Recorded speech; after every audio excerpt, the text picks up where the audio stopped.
Salut! Bienvenue dans À Cheval, le podcast de l'équitation collaborative. Je suis Morgane, je suis coach en équitation et j'accompagne mes élèves, peu importe leur discipline ou leur niveau équestre, vers plus de collaboration dans leurs échanges avec leur cheval. Si tu es cavalière et que tu es à la recherche de connaissances, de tips, de réflexions ou d'exos pour que ton équitation devienne plus collaborative, alors tu es au bon endroit. Dans ce podcast, je te partage seule ou avec mes invités tout pour t'inspirer et que tu puisses développer l'équitation dont tu rêves avec ton cheval. T'es prête ? Allez hop, à cheval ! Avant de commencer cet épisode, c'est important pour moi de préciser que je te partage ici les connaissances que j'ai en tant qu'ancienne nutritionniste équine notamment, mais aussi l'expérience que je fais avec mes chevaux à la maison, qui ne sont pas des chevaux pathologiques. Quand on a des chevaux à pathologie, la logique, même si la logique que je vais vous présenter là est une base pour tous, mais on a besoin d'aller encore un peu plus loin en se faisant accompagner de professionnels de santé. Je le répète plusieurs fois dans l'épisode de podcast, mais c'est important pour moi de planter le décor dès maintenant. On parle ici, moi je vous parle en tout cas de l'expérience que je vis avec des chevaux qui ne sont non pathologiques. Allez un cran plus loin en vous faisant accompagner de professionnels de santé, de nutritionnistes, mais pas que, de vétérinaires, etc., etc., si vous avez des chevaux pathologiques. C'est hyper important. Maintenant que ça c'est dit, je vous laisse avec l'épisode du jour. Salut, j'espère que tu vas bien. Aujourd'hui, on va parler d'un sujet qu'on n'avait pas encore abordé dans ce podcast. On va parler d'alimentation. On va parler d'alimentation, mais pas que. En fait, ce qui m'intéresse de vous transmettre à travers l'histoire de la jument dont je vais vous parler aujourd'hui, c'est à quel point l'alimentation fait partie d'un tout. Et à quel point l'alimentation seule ne peut rien.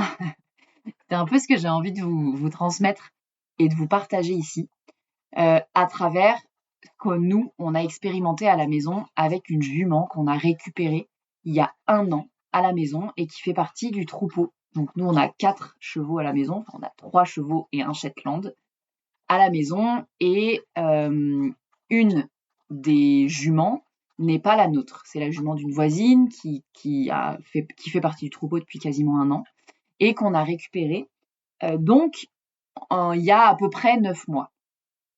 C'est une pur sang qui avait 4 ans au moment où elle est rentrée dans le troupeau, donc pur sang jeune, avec sans pathologie connue, et qui arrivait avec une bonne centaine de kilos en moins.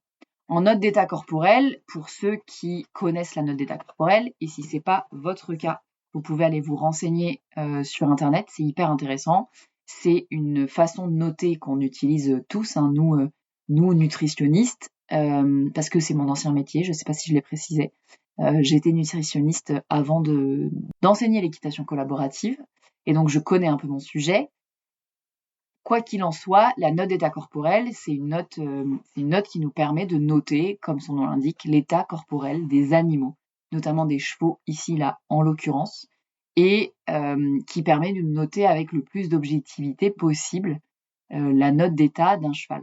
Et il faut savoir que quand on note notre cheval sur 5, on aime, sur des chevaux de loisir, avoir des chevaux autour de 3 de note d'état corporel. Et cette jument, elle était à peine à 2. Et à peine à 2, vous pouvez aller voir encore une fois sur internet, la note d'état corporel de 2, c'est vraiment pas grand-chose. C'est-à-dire qu'on a des chevaux maigres, dans un état de maigreur. Et cette jument est arrivée en état de maigreur. Pur sang, 4 ans, sa propriétaire n'étant pas une connaisseuse du monde du cheval, elle fait confiance aux endroits où elle laisse sa jument en pension. Et avant d'arriver chez nous, cette jument était dans une pension où on lui disait que cet état-là de cheval, cette note d'état corporel, pour une pur sang, c'est normal. Et en fait, ça ne l'est pas. C'est-à-dire que la race d'un cheval n'est jamais une bonne raison de laisser ses chevaux en état de maigreur ou en état d'obésité. Mais il n'est pas question, chez nous en tout cas, de laisser un animal en état de maigreur au prétexte que c'est telle race ou telle race. Et donc, en voyant arriver cette jument, tout de suite, comme je sais que des études qui ont porté sur plusieurs centaines de chevaux, ont montré que 90% des pur sang ont eu des ulcères gastriques. Quand je vois un pur sang en état de maigreur, perso, je ne me pose pas 50 000 questions. Je pars du principe qu'il fait partie des 9 sur 10 qui ont des ulcères gastriques. Alors, on peut, quand un cheval, si vous soupçonnez des ulcères gastriques sur vos chevaux, vous pouvez carrément, et c'est pertinent, de confirmer ce diagnostic avec un professionnel de santé, un vétérinaire en l'occurrence. Vous pouvez faire une gastroscopie pour regarder s'il y a effectivement ou pas des ulcères gastriques chez votre cheval. Moi, je suis partie du principe qu'il y avait des ulcères chez cette jument. À partir du moment où elle mangeait correctement, elle mangeait avec plutôt appétit et qu'on n'avait pas de symptômes de grosses, on va dire, douleurs vraiment percutantes, je suis partie du principe que j'allais faire avec ce que j'avais pour l'instant pour la refaire prendre en état. Et donc, nous avons cheminé petit à petit avec plusieurs hypothèses. Tout de suite, l'hypothèse de l'ulcère gastrique m'a sauté au visage, mais je me suis dit que peut-être comme elle n'avait pas tellement d'autres symptômes, il y avait peut-être d'autres choses qu'on pouvait faire en premier. Il faut savoir que cette jument, dans la pension où elle était avant, elle vivait en paddock individuel. Quand nous, elle est arrivée ici, il n'était pas question, nous, on a 4 chevaux, on ne fait pas de groupe, nos chevaux, ils vivent tous les 4 ensemble, et il n'était pas question de faire plusieurs lots de chevaux quand on en a 4, voilà, nous, ils vivent tous les 4 ensemble, et il n'était pas question de faire autrement. Par contre, pour l'habituation, pour la mise en troupeau, pour qu'il fasse connaissance, on avait décidé, parce qu'on l'a aussi vermifugée quand elle est arrivée, on avait décidé de la mettre dans un paddock collé à celui des chevaux pendant quelques jours. Dans mon idée, l'idéal aurait été 5 jours à côté pour qu'ils fassent connaissance tranquillement et de pouvoir les mettre ensuite tous ensemble et pour que tout se passe de la meilleure façon. 5 jours, ça part pas de mon imagination, c'est juste que on estime que quand on vermifuge un cheval, au bout de 5 jours, il a sorti tous ses vers, et donc moi je voulais la mettre sur un sol qu'on n'allait pas utiliser pendant un moment, qu'elle sorte tous ses vers à un endroit, et qu'ensuite on l'ouvre avec les autres chevaux. C'est parti de ce truc-là. Et je me suis dit, 5 jours, c'est pas trop mal pour qu'il fasse connaissance, etc. À travers la clôture. Donc nous sommes partis comme ça. On lui a mis du foin plus qu'il lui en fallait pour qu'elle puisse vraiment être à volonté et manger le max de ce qu'elle voulait. Et en fait, on a remarqué un truc hyper intéressant dès qu'elle est arrivée, c'est qu'elle a cherché à se mettre au contact des chevaux tout de suite. Elle s'est mise à hennir, à les appeler à la clôture, à faire des pas, les 100 pas le long de la clôture, etc., etc. Et donc nous, on s'est dit que c'était sûrement une passade, qu'elle était dans un nouvel endroit. Les chevaux sont venus la voir, ils ont fait connaissance à travers la clôture, et rien à signaler. Chacun est rentré, enfin les chevaux, les 3 sont retournés au foin à un moment, après être passé le moment d'excitation de l'arrivée de cette jument, et ils sont retournés au foin, et en fait, c'était pas possible pour elle. Pour elle, quand eux, ils étaient au foin, ils étaient trop loin d'elle, et elle se mettait à faire les 100 pas, à hennir, parfois à trotter, à galoper le long de la clôture. Et donc, on a laissé comme ça quelques heures, en se disant qu'elle allait peut-être se poser. On a observé, on l'a laissé comme ça une journée, où elle faisait des moments où elle mangeait, et des moments où elle faisait les 100 pas le long de la clôture. Et en fait, assez rapidement, on s'est ravisé sur le fait de la laisser à côté des chevaux, parce qu'on s'est rendu compte que, déjà qu'elle manquait fort d'état, et là, elle nous montrait clairement qu'être toute seule dans son pré, c'était pas OK pour elle. Et donc, on a décidé de la mettre avec les autres au bout du 2e jour. Voilà, donc ils ont fait connaissance en live, en direct, et voilà, ça s'est passé comme ça peut se passer. Rien de particulier. Ils ont mis quelques temps à trouver l'équilibre dans le troupeau. Ça n'a pas toujours été magnifiquement l'amour, etc. Il y a eu quelques mises au point au départ, mais rien de vraiment problématique.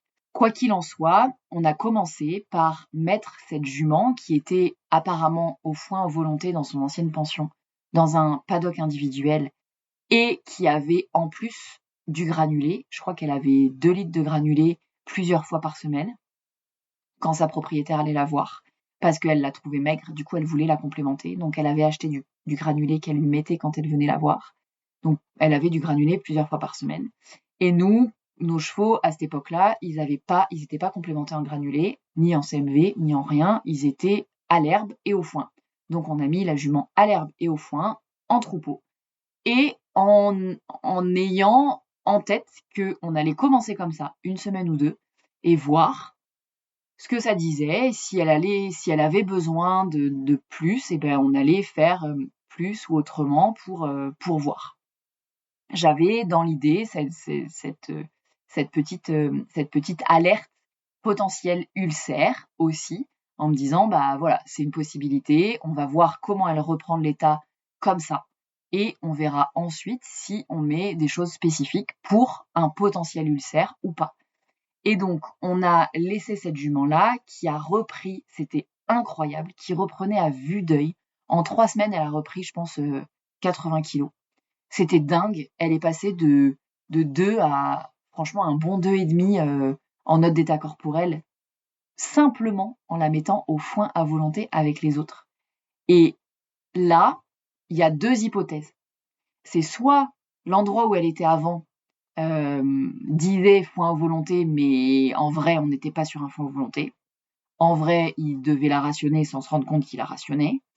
Ou alors, une autre option qui est hyper intéressante et que je crois de plus en plus probable, c'est qu'en fait, ce n'est pas une question d'alimentation, c'est une question d'environnement.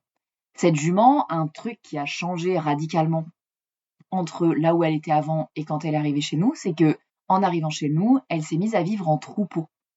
Et qu'en fait, quand les chevaux vivent en troupeau, il n'y a pas de secret, ils se sentent souvent mieux. Je crois de plus en plus qu'on sous-estime très fortement tous les autres paramètres des fondamentaux des chevaux quand on a un cheval qui perd de l'état.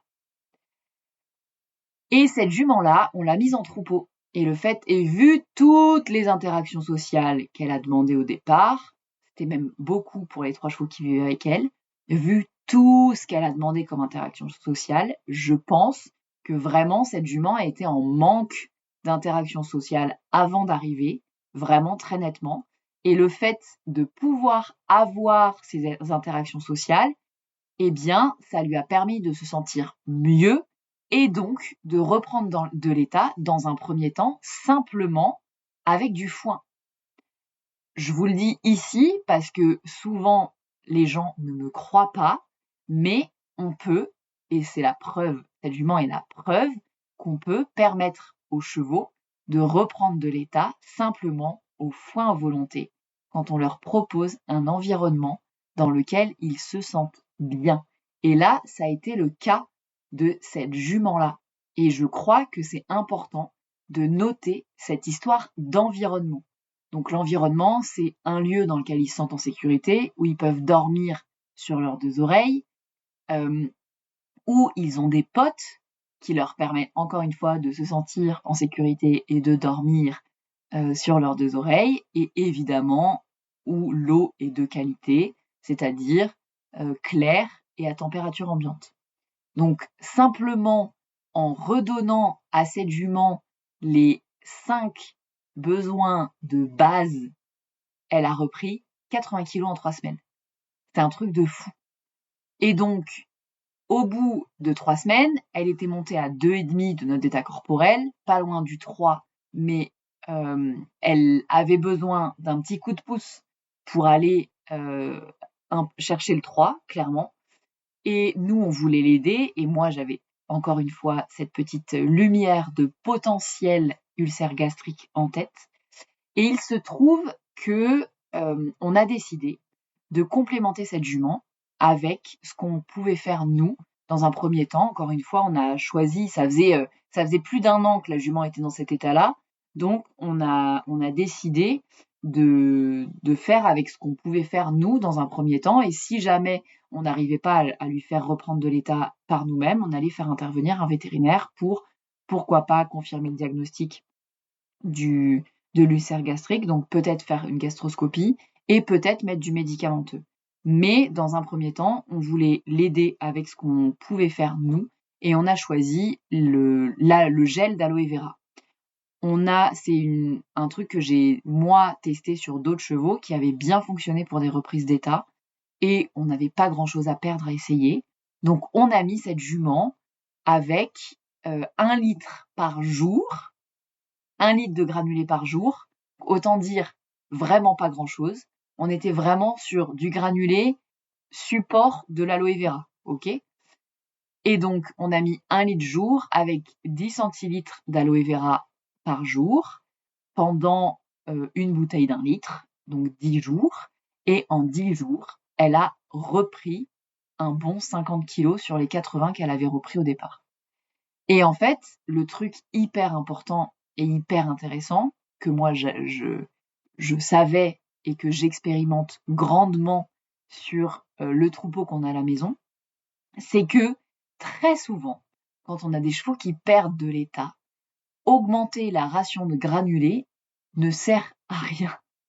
C'est-à-dire que nous, nos chevaux, là, aujourd'hui, on les maintient en état, sachant qu'on a une pur sang dans le lot, quand même, et on a une jument de sport qui a du pur sang dans son papier. Donc, c'est plutôt des chevaux qui ont tendance à perdre de l'état.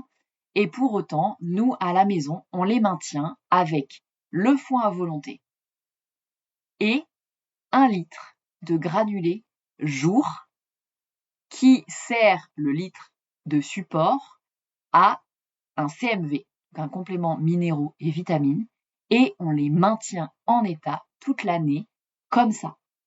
Et même l'été, on arrête le granulé quand on a de l'herbe. Là, cette année, nous, on est dans le sud, on n'a pas d'herbe, donc il y a des chances qu'on les maintienne comme ça. Mais l'année dernière, on a même arrêté le granulé pendant 2 mois parce que, en fait, à l'herbe, c'était très suffisant pour eux. Donc, j'ai vraiment à cœur sur cet épisode de podcast de vous dire que ce n'est pas parce que vous avez 8 litres de granulés par jour que votre cheval se porte bien.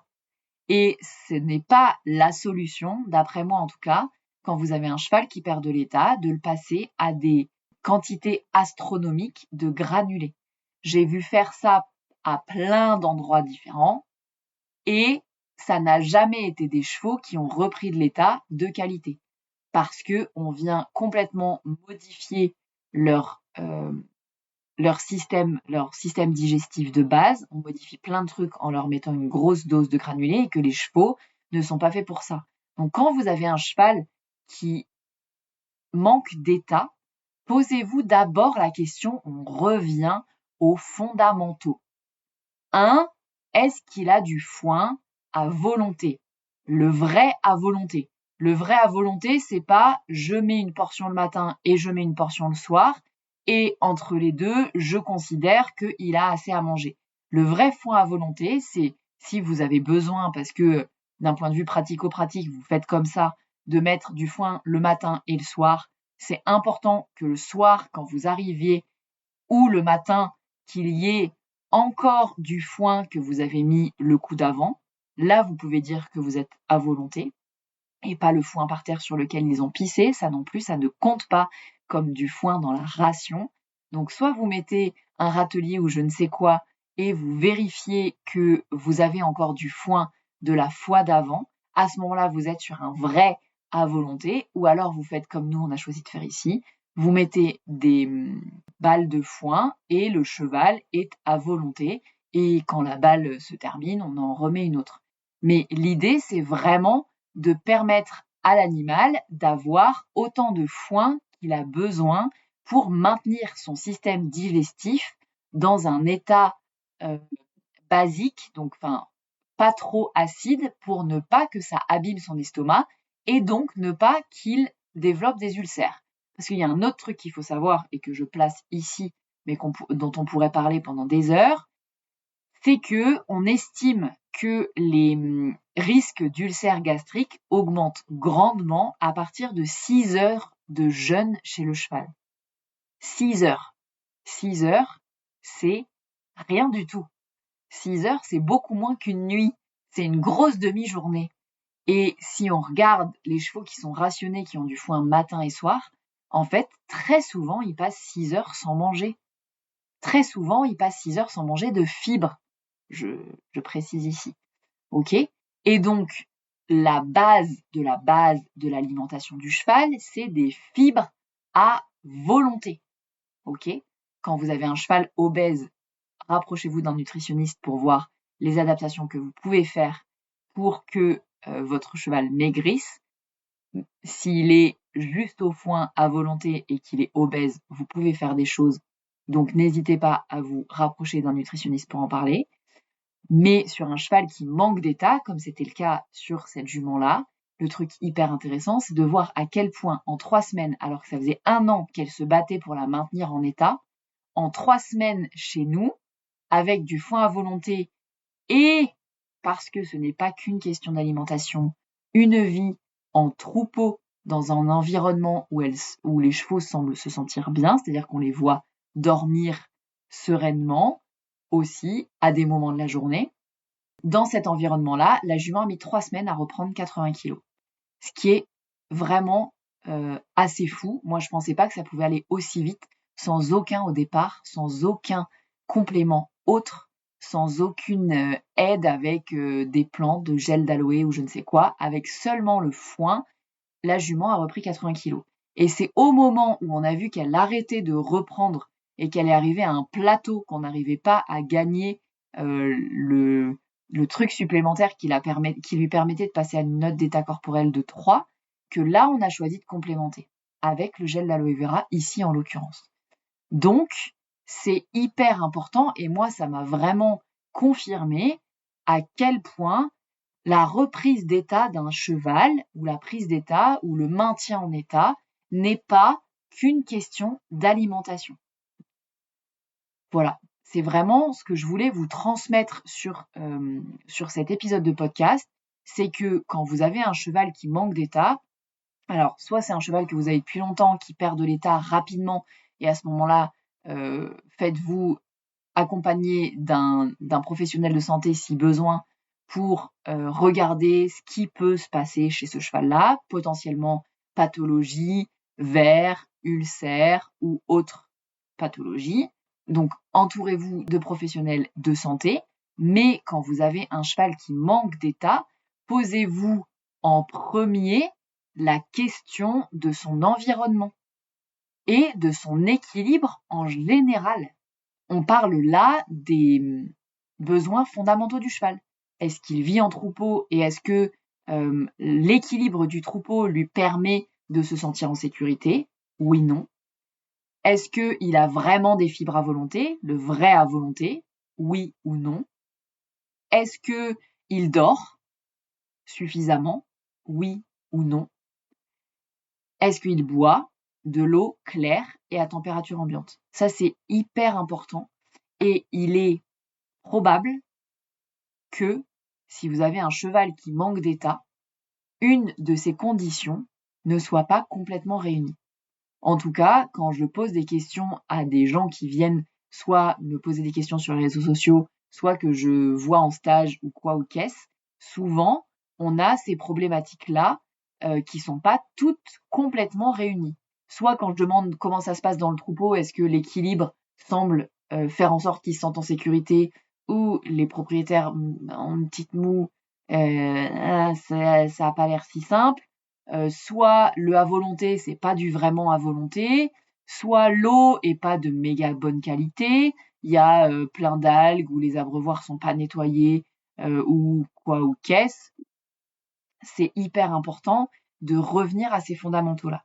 Et deuxième conseil, et que du coup là j'ai expérimenté fois 1000 sur cette pur sang notamment, mais c'est vrai sur beaucoup de chevaux, puisque les études montrent, suivant les études, je crois que c'est entre 58% et 85%, toutes races confondues et toutes activités confondues chez les chevaux. Les études ont montré que c'est entre 58% et 85% la part de chevaux qui ont ou ont eu des ulcères gastriques dans leur vie. Donc déjà 58%, c'est plus d'un cheval sur deux. Donc si vous avez, encore une fois, faites-vous entourer de vétérinaires si vous en ressentez le besoin et si vous avez besoin de vous faire accompagner.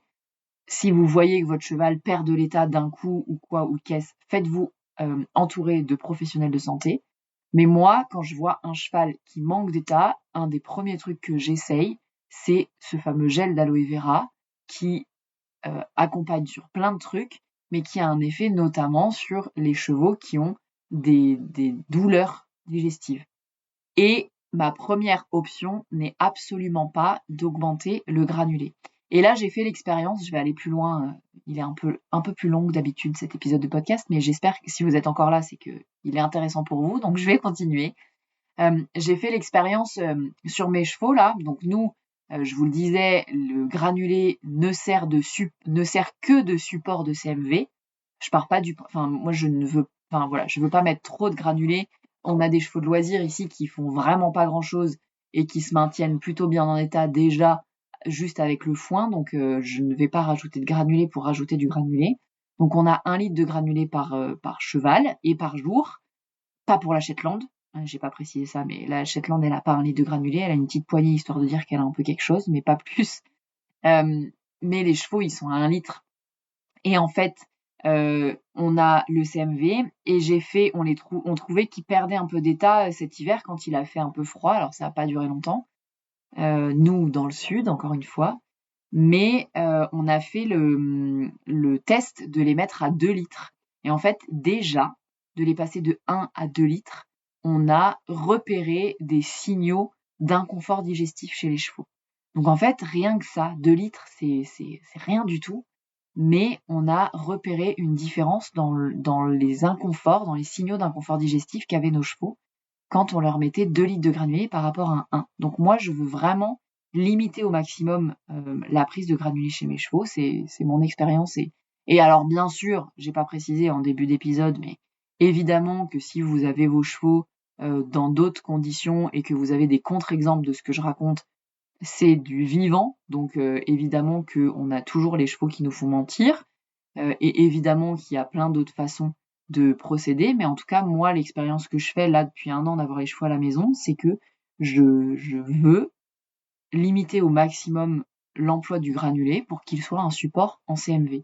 Et 1 litre sur nos chevaux, on les maintient très bien comme ça. La pur sang, quand elle perd de l'état, on lui remet des cures de gel d'aloe vera et elle reprend de l'état quasiment instantanément. Elle a un plus beau poil, elle est mieux, donc on lui met des cures de gel d'aloe vera quand on sent qu'elle en a besoin. Et en fait, on la maintient. Donc on a clairement là, ça fait quoi 2 bons mois qu'elle n'a pas eu d'aloe vera parce qu'elle se maintient très bien, elle semble être très bien, elle mange très bien, elle montre pas de signaux d'inconfort spécifiques qui montreraient qu'elle a des désordres, enfin qu'elle a des douleurs gastriques en tout cas. Donc on la garde comme ça et de temps en temps on lui fait des cures. Donc là, depuis 1 an, on a dû lui faire 5 cures. 5 cures de gel d'aloe vera où on achète 1 litre, on passe le litre et basta. Et très souvent, ça suffit à la maintenir bien. Donc elle a, peu de choses près, 1 mois d'aloe vera tous les 2 mois, quoi. Donc voilà comment on fait et voilà ce que je voulais vous raconter. C'est un peu un racontage de vie et en même temps c'est racontage de vie qui me semble assez pertinent pour vous, surtout si vous avez des chevaux qui manquent d'état, que vous galérez à faire reprendre de l'état. Peut-être que ça peut vous éclairer sur un truc ou vous donner un truc à essayer sur vos chevaux. En tout cas, si vous n'avez pas encore essayé. Là, je parle de l'aloe vera, mais le truc sûr et certain, c'est de vous reposer la question de est-ce que vous avez un animal qui a ses besoins fondamentaux qui sont respectés. Donc les besoins fondamentaux, c'est manger à sa faim, donc fibre à volonté, je le répète, je crois qu'on le répétera jamais assez, fibre à volonté, c'est-à-dire que on veut que notre cheval puisse manger en permanence et qu'il ne soit pas à jeun plus de 4 à 6 heures, ce qui passe très très vite. On veut un cheval qui boit de l'eau claire et à température ambiante. On veut un cheval qui vit en troupeau. avec un troupeau dont l'équilibre est relativement sain, qui en tout cas lui permet de se sentir assez en sécurité pour combler son quatrième besoin fondamental qui est dormir. On veut voir notre cheval couché, on veut voir notre cheval dormir couché de tout son long, c'est important. Et voilà pour les besoins fondamentaux. Donc avoir des potes, manger à sa faim, boire à sa soif, de l'eau claire et à température ambiante, dormir autant qu'il a besoin, donc qu'il puisse se coucher, et je crois, et bouger. Je me disais, il y en a un autre. Bouger. Le cheval a besoin de bouger. Il a besoin d'avoir assez d'espace pour bouger, marcher, beaucoup marcher, et potentiellement trotter un peu, galoper avec ses potes une fois de temps en temps. Voilà. Donc, si jamais vous avez un cheval qui manque d'état, posez-vous cette question-là. Est-ce que ces besoins fondamentaux-là sont respectés? Et dans quelle mesure je peux, encore une fois, tout n'est pas faisable. On a aussi des contraintes liées à l'environnement dans lequel notre cheval est, dans lequel nous on est.